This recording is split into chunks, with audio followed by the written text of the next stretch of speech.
All right, well, let's go ahead and get started. You know, I was, did you guys see the 60 Minutes report Yes, on Detroit? Yeah. And talking about JP Morgan Chase's investment in the city and really where a lot of that money has gone, which I think is, for us here, we kind of had known that story, but for it to hit nationally and to take a look at some of the programs it's really affected, it was a good piece, Nolan. Yeah, and it is. It does drive home that point that Detroit still is the land of opportunity. I mean, there's a lot of investment opportunity here.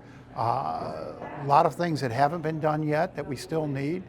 There's room for a lot more dollars, a lot more people, a lot more entrepreneurs.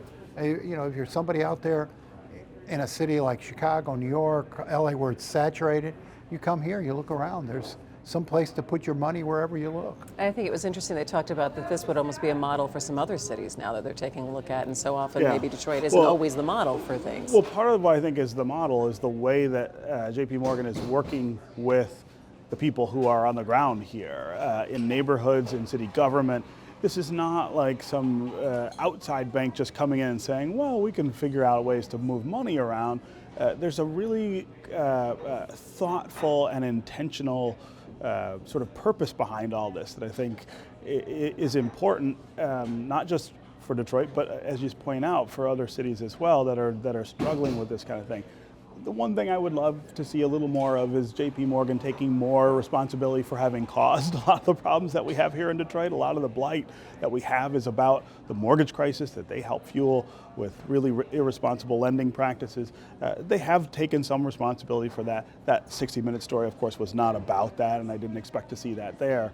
But it's something we should keep in mind that when banks are left to deal with things on their own, without regulation, they can cause real problems. Here they're doing good, and that's important, but let's not forget the bigger context. That's a little, without regulation, sort of a fanciful view here. They were overwhelmed with regulation in terms of mandates and pressure from the federal government to make loans, pressure from Freddie Mac, Fannie Mae. I mean, this was not an unregulated environment they were working in. It was an overregulated environment. The regulation that they took away was the one that told them to keep banking separate from investment. And everyone in Congress who voted against that will say to this day that opened the door to the abuses. It's absolutely. And that's lack of regulation. But they were under a lot of pressure to make loans in places and to people who couldn't handle the payments. But the CRA has been in place for decades. What fueled the mortgage crisis was in 2000 or 2001 when Congress removed that regulation of separating,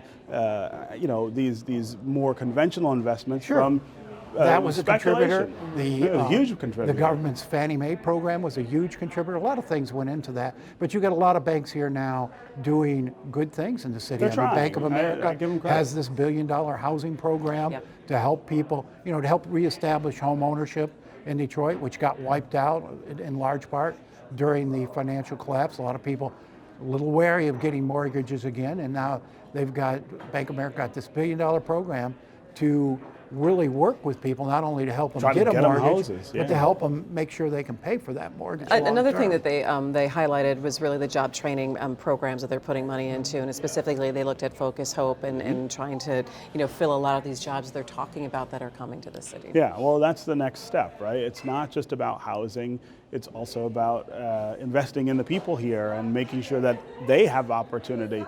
And we're starting to see some real movement on that. Focus Hope is getting back up on its feet after some years struggling.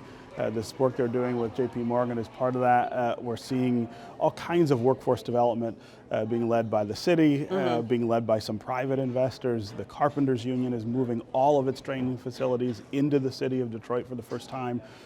Those are things that we desperately need for the people who live here. What I thought was really interesting while I was watching this piece, though, because it spotlighted a lot of Mike Duggan.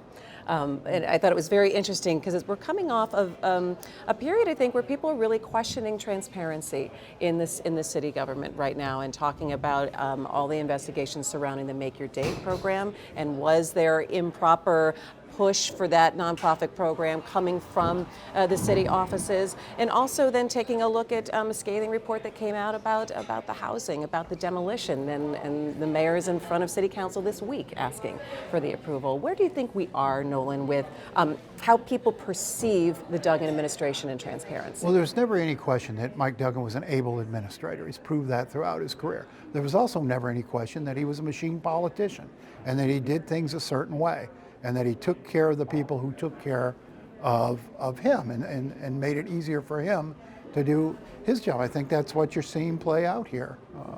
You look at his career when he was in Wayne County, had these same sort of things happen under the old McNamara administration. But I do think there has to be more accountability. I mean, really what the mayor's saying is trust me, right? Trust me that these things are okay. Trust me that I will fix the things that went wrong on my own without any sort of consequence being meted out. And I don't think he's earned that trust in this case, right? I mean, I think he's earned a lot of trust in terms of the positive things he's done in the city, but that doesn't give you a license to engage the way he did with this nonprofit, which was bad judgment at the very least and a conflict of interest that he should have noted and avoided.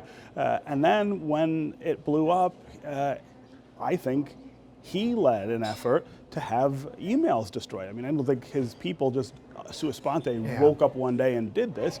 It's his administration that's responsible, and his answer is, well, we'll send them to some training. Well, that's not good enough. There has to be, I think, way more accounting for what went Do wrong. you think there and how has to it be will more fix. consequence in that situation? We're talking specifically about the chief of staff. His answer to everything, Mike Duggan's answer to everything is, I hold neighborhood meetings every week. I'm in somebody's living room, and nobody ever mentions the erased emails. Nobody ever mentions Make Your Day. Nobody ever mentions the corporate land speculators. Arguing that he's doing the job for the citizens exactly. of Detroit. That's what he says to everything. That's not enough of an answer. It's not. I mean, you can't, just because you're answering some of the needs in the city, and I think he is, and you're responsive to the citizens, I think he is, doesn't mean you can get away with anything over So what here. do you want to see? What should his response be at this point? You know, I think there should be a lot more transparency and accountability, and he should start playing by the rules 100% of the time. Right. Well, I mean, first of all, they needed to answer the IG's report about what happened much more directly. Their responses to it were almost Nixonian in the sense of the non-denial denial. Say what happened, say who did what, and be upfront about that. They're also going to now answer, I think, to an attorney general investigation into all of this.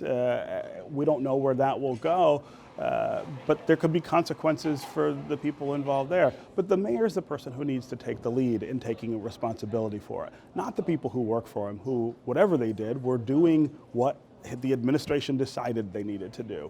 This is on him. This whole thing is on him. He instigated the whole problem with his own personal behavior.